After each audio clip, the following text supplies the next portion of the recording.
This is Karl Moore talking management for the Globe Mail. Today I'm delighted to speak to Amy Edmondson, who's a professor at the Harvard Business School.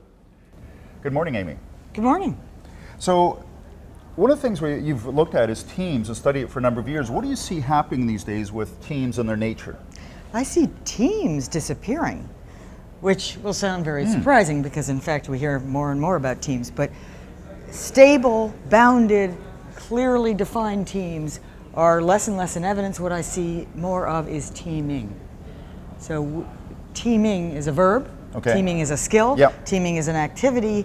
Most of the work that is of any importance in organizations needs teaming to get it done, but it's not being done in stable, bounded, intact entities.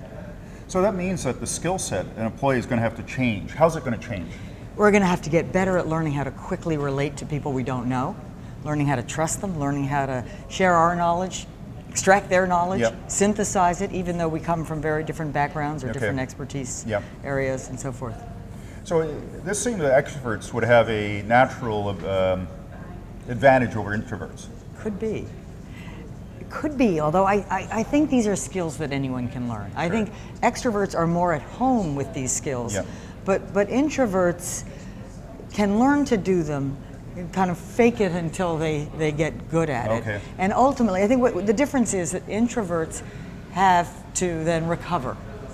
They need some downtime to think and process, whereas the extroverts are processing while they're doing the teaming.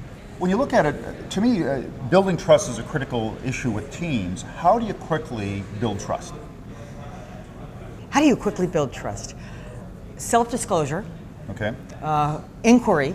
So the more I ask, the more genuine curiosity I have about you, and the more questions I ask of you, the more you will trust me, and the more I'll learn about you, which will also help me trust you. And so it's a kind of positive feedback loop, and it starts with curiosity, inquiry, and disclosure. So it's something where perhaps team building exercises would be really central to build a bit of that trust early in that kind of teaming process. I think team building exercises are very powerful and have a role. Although more and more we don't have time to go offline and do them. So we need to do the team building in the context of doing the work itself. So we're both working on the task and building the team as we go, or building the teaming skills as we go. So it's part of it's in the matter of doing work, but maybe it's at lunch talking about your family, talking about where you grew up, stuff like that. Absolutely, and the more I know about your family, where you grew up, you know, all of those sort of wonderful things that make you you, the more I like you, frankly.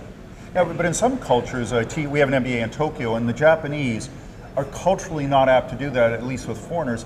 Is there a cultural overlay on this? There probably is. This is not something I've spent a lot of time looking at, although I have looked at some globally dispersed teams where culture became a very real challenge because of taken for granted assumptions, in fact, that some of the members were in Japan, some were in Germany, some were in the UK, and taken for granted assumptions about what you share and when you share it absolutely got in their way. But these teams learned how to be explicit about that. They learned how, and some of that had to happen by at certain points meeting face to face and learning what they were missing.